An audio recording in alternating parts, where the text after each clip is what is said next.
लाडक्या बहिणींना आता 40,000 रुपये कर्ज मिळणार आहे। उपमुख्यमंत्री अजित पवारांनी या संदर्भात माहिती दिली। तर लाडक्या बहिणींचे दरमहा 1,500 रुपये अनुदान बँकेमध्ये जमा होतं। तर काही बँकांसोबत चर्चा सुरू असून लाडक्या बहिणींचं दरमहा अनुदान जमा होतं त्या बँकेतून त्यांना व्यवसायासाठी 30 ते 40,000 रुपये कर्जासाठी प्रयत्न सुरू असल्याचं अजित पवारांनी म्हटलेलं आहे। त्याबरोबरच कर्ज दिल्यास संबंधित बँकेचा हप्ता लाडक्या बहिणींच्या अनुदानाच्या रकमेतून वळवण्यात येईल असं देखील अजित पवार यांनी स्पष्ट केलं आहे।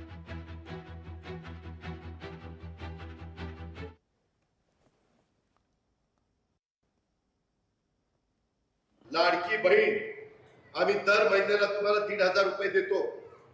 त्याच्यामध्ये मी राज्याचा अर्थमंत्री म्हणून सांगतो, तुमचे जे लाभार्थी माझ्या लाडक्या बहिणी त्या योजनेमध्ये बसतात त्यांना ही योजना कदापि आम्ही बंद करणार नाही। उलट आम्ही त्याच्यात नवीन प्रस्ताव आणलेला आहे, काही बँका पुढे आणलेल्या आहेत।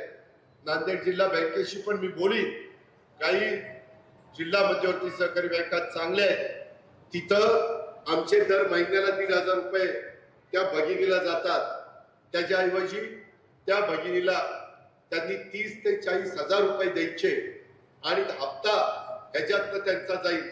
40-50,000 रुपयाचं भांडवल जर तिला झालं तर त्याच्यातनं ती माझी बहीण काही ना काही स्वतःचा व्यवसाय करू शकेल।